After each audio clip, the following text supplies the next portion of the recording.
समुद्र की लहरों के बीच बसा था एक शांत सा गांव, सागरपुर, जहां सुबह की पहली किरण के साथ नावें पानी को चीरती थीं और शाम को ढलते सूरज के साथ उम्मीदें किनारे लौटती थीं।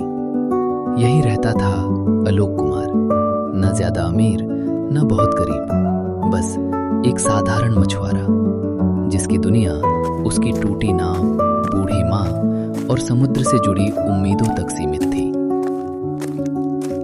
गांव वाले हंसते खेलते थे, पर उन्हें यह अंदाजा नहीं था कि उनकी छोटी सी लापरवाही समुद्र की गहराइयों में एक तूफान खड़ा कर रही है। कहते हैं, जब इंसान प्रकृति को भूल जाता है तो प्रकृति उसे याद दिलाने का अपना तरीका ढूंढ लेती है। और एक दिन आलोक के जाल में फंसी कोई मछली नहीं, बल्कि एक ऐसी सच्चाई आई जो सागरपुर की किस्मत बदलने वाली थी। दूर सूरज की लालिमा, नाव की हल्की चरचर आवाज। आलोक नाव में खड़ा होकर जाल फेंकता है।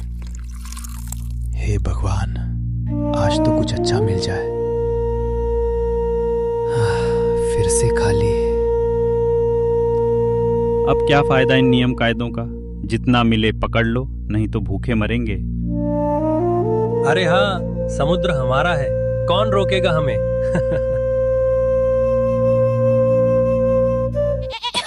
आलोक बेटा, पानी। धीरे माँ, डॉक्टर ने कहा था समुद्र की गंदी हवा से दूर रहना। समुद्र ही तो हमारा सहारा है बेटा, उसी ने पाला है तुझे। पर अब वही समुद्र बीमार हो गया है माँ। उसका प्रदूषण ही आपकी खांसी बढ़ा रहा है। आज तो एक भी मछली जाल में नहीं आई। कल दूसरी जगह पर जाल फेंकूंगा। हाँ, यही सही रहेगा। हाँ। हल्की ठंडी हवा। आलोक जाल कंधे पर रखे समुद्र की ओर जा रहा है। अरे चाची, ये क्या कर रही हैं आप? अरे बेटा, घर का कूड़ा है, समुद्र में चला जाएगा, खत्म हो जाएगा। चाची, समुद्र कूड़ेदान नहीं है। तो और कहाँ डाले? सब यही करते हैं। सब करते हैं, इसलिए तो हाल ऐसा हो गया है। पानी गंदा हो रहा है, मछलियां मर रही हैं, और यही गंदी हवा मेरी माँ की खांसी बढ़ा रही है। अच्छा, तेरी माँ फिर से बीमार है क्या? हाँ चाची, डॉक्टर ने कहा है कि प्रदूषण से सांस लेने में दिक्कत बढ़ती है।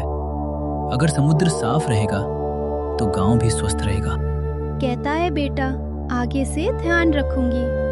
बस इतना समझ जाए तो समुद्र भी हमें आशीर्वाद देगा।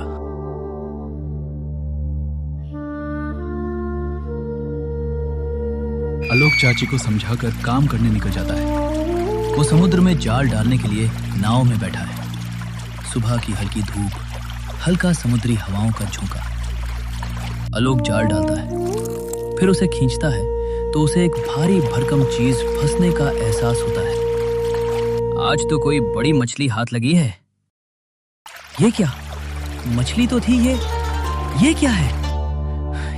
जब वो जाल खींचता है तो उसकी आंखें फटी की फटी रह जाती हैं। जाल में एक मछली नहीं, बल्कि एक सुंदर जलपरी फंसी हुई थी। जलपरी का रूप बेहद आकर्षक है। उसका शरीर पानी की तरह चिलमिलाता है, लेकिन उसकी आंखों में दुख और गुस्सा दोनों साफ दिखाई दे रहा है। जलपरी आलोक को घूरती है। मत डरना, मुझे मदद चाहिए। तुम मनुष्यों ने क्या कर डाला है? ये समुद्र, ये मेरी दुनिया गंदगी से भरी पड़ी है। तुमने इसे नष्ट कर दिया है। तुम ठीक तो हो? अभी तो गुस्से में थी, अब इतनी कमजोर क्यों लग रही हो? गंदगी से मेरी तबीयत खराब हो गई है। हम समुद्र के बच्चे हैं। अगर समुद्र बीमार होगा तो हम भी। नहीं, मैं ऐसा नहीं होने दूंगा। सब कुछ ठीक हो जाएगा।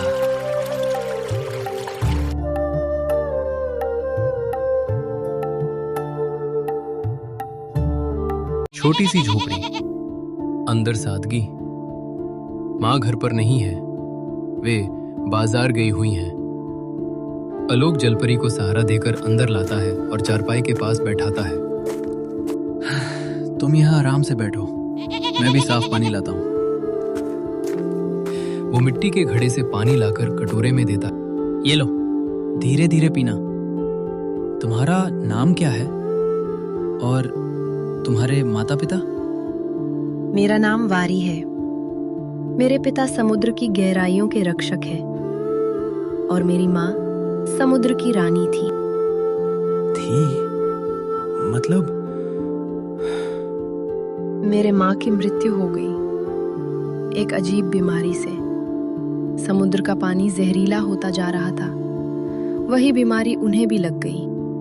मेरे पिता भी एक बीमारी से ही चले गए थे, तब मैं छोटा था।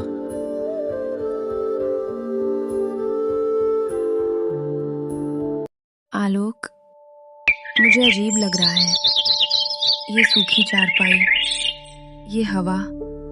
मैं ज्यादा देर ऐसे नहीं रह सकती। क्या हुआ?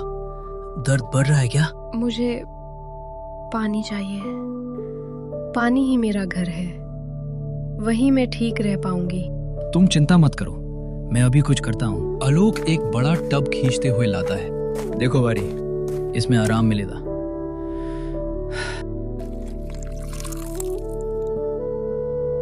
हाँ, थोड़ा अच्छा लग रहा है। आलोक, ये बहुत छोटा है, मैं हिल भी नहीं पा रही। आलोक चारों तरफ देखता है, सोच में पड़ जाता है। फिर उसे घर के पिछले हिस्से का सहरा याद आता है। रुको, मेरे पास इससे बड़ा इंतजाम है। हाँ। जैसे ही वारी पानी में पूरी तरह जाती है, उसका चेहरा खिल उठता है। वो पानी में हल्के हल्के घूमती है, छिलके उड़ाती है, छोटी छोटी लहरें बनती है। ये हुआ ना घर जैसा। अरे धीरे, पूरा आंगन ही तालाब बना दोगी क्या? पानी में रहूं और खेलूं नहीं, ऐसा कैसे हो सकता है? वो पानी छिड़कती है, कुछ बूंदें आलोक के चेहरे पर पड़ती हैं। अरे ये क्या कर रही हो? आलोक, तुम भी आओ ना, पानी में बहुत मजा है। नहीं, अगर माँ ने देख लिया ना तो मुझे डांटते डांटते मार ही डालेंगी। मार देंगी? सच में? हाँ, वो सोचेंगी मैं पागल हो गया हूँ।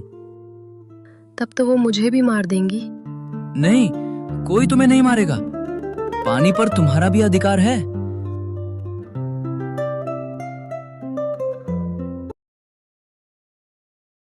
लोग, वारी, तुम क्या सोच रही हो? मैं अपने पिताजी के बारे में सोच रही हूँ। तुमने कहा था वो समुद्र के रक्षक थे। हाँ, वो अब समुद्र लोक के राजा है और उन्होंने निर्णय लिया है। कैसा निर्णय? मनुष्यों ने समुद्र को नष्ट कर दिया है। गंदगी, जहर, लालच। अब समुद्र लोक में योजना बन रही है कि अगर इंसान नहीं सुधरे तो उन्हें समाप्त कर दिया जाए। क्या? सारे मनुष्यों को? लेकिन सब ऐसे नहीं है वारी। मेरे पिता का मानना है कि जब तक इंसान डरेंगे नहीं, वो बदलेंगे नहीं। वारी, मुझे तुम्हारे पिताजी से मिलने दो। मैं उनसे बात करना चाहता हूँ। मुझे कुछ दिन चाहिए। मैं अपने गांव से शुरुआत करूंगा। लोगों को समझाऊंगा कि समुद्र को गंदा न करें। तुम समुद्र लोक चलोगे? अगर इससे इंसान और समुद्र दोनों बच सकते हैं तो मैं तैयार हूं। चलो, यही समय सही रहेगा। माँ भी सो गई, बस हमें कोई देख ना ले। लेकिन एक समस्या है। समुद्र की गहराई में मनुष्य जीवित नहीं रह सकता। बैठो नीचे। हिम, क्या? अरे बैठो ना। ये मेरे पिता का दिया हुआ लॉकेट है। इसे पहनोगे तो तुम पानी के अंदर सांस ले सकोगे। सच में? हाँ, लेकिन याद रखना, ये सिर्फ उस इंसान पर काम करता है जिसका दिल साफ हो। मैं तैयार हूँ वारी। चलो, तुम्हारे समुद्र लोक।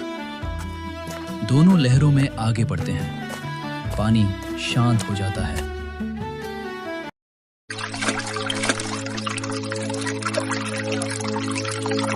वारी और आलोक पानी के भीतर आगे बढ़ रहे हैं। रास्ते में प्लास्टिक के टुकड़े, जाल के फटे हिस्से, तेल की परत तैर रही है। कुछ मछलियां उलझी हुई, कुछ समुद्री जीव निर्जीव पड़े। हे भगवान, ये हमने क्या कर दिया? इतनी मासूम जाने। मैंने कहा था, समुद्र अब सह नहीं पा रहा। एक छोटी कछुआ प्लास्टिक में फंसी हुई है। आलोक उसे छुड़ाता है। नहीं, ये सब बंद होना चाहिए। मुझे तुम्हारे पिताजी से मिलना ही होगा।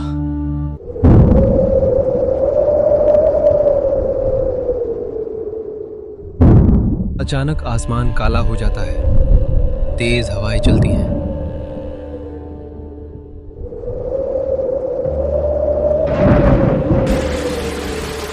अरे बचाओ, ये कैसा तूफान है? समुद्र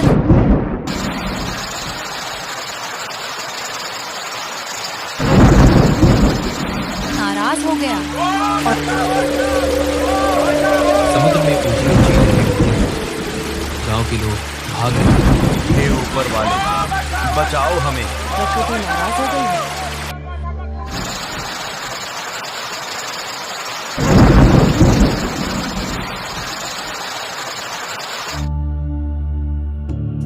राजकुमारी वारी, जल्दी चलिए। महाराज ने योजना भूलोक करना शुरू कर दिया है। भूलोक? वो क्या है? भूलोक मतलब समुद्र।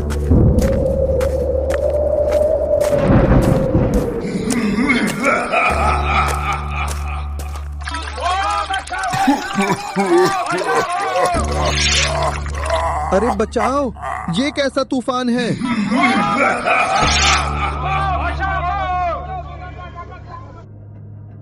समुद्र का प्रकोप, तूफान, ऊंची लहरें, बाढ़। जब समुद्र अपना गुस्सा दिखाता है। समुद्र के राज्य पानी के बीच एक विशाल आकृति उभरती है। मनुष्य, तुमने हमारी दुनिया नष्ट की। अब तुम्हारी दुनिया बचेगी क्यों? महाराज, मैं मानता हूँ हमसे गलती हुई है, लेकिन हर इंसान लालची नहीं है। इतना तुम सब एक जैसे हो। नहीं महाराज, मुझे एक मौका दीजिए। मैं अपने गांव वालों को समझाऊंगा। हम समुद्र को गंदा नहीं करेंगे, सफाई करेंगे। बस एक अवसर। पिताजी, ये अलग है। इसने मुझे बचाया है। इसका दिल साफ है। ठीक है मनुष्य, तुम्हें एक मौका दिया जाता है। अगर तुम असफल रहे तो समुद्र फिर नहीं रुकेगा। धन्यवाद महाराज, मैं वचन देता हूँ। गांव वाले इकट्ठा है। कुछ के चेहरे पर शर्म, कुछ पर डर। आलोक बीच में खड़ा है। भाइयों और बहनों, समुद्र को गंदा करना बंद करना होगा। कूड़ा इधर उधर फेंकना बंद करो। कूड़ा हमेशा कूड़ादान में डालो। हमसे गलती हुई आलोक। अब से कोई भी घर का कूड़ा समुद्र में नहीं डालेगा। सिर्फ इतना ही नहीं, हम हर हफ्ते सफाई करेंगे और जो कूड़ा निकलेगा उसका सही उपयोग भी करेंगे। कैसा उपयोग? आलोक, जो गीला कूड़ा है उससे खाद बनाएंगे, प्लास्टिक अलग जमा करेंगे और समुद्र में जो फंसा है उसे भी निकालेंगे। हाँ, अब मिलकर काम करेंगे। अगली सुबह बच्चे, बूढ़े, औरतें सब मिलकर सफाई कर रहे हैं।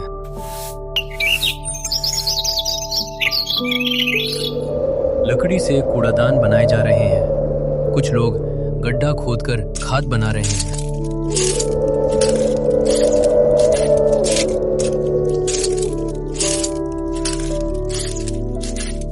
आलोक नाव लेकर समुद्र में जाता है।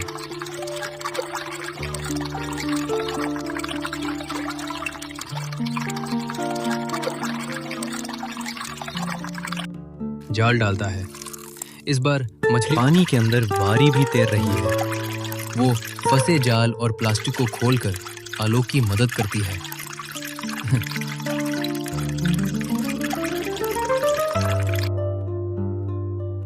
मछलियों के साथ प्लास्टिक और कचरा भी निकालता है।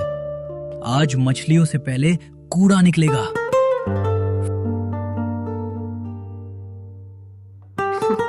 देखा, जब इंसान और समुद्र साथ हो तो गंदगी ज्यादा देर नहीं टिकती। अब ये हमारा रोज का काम होगा।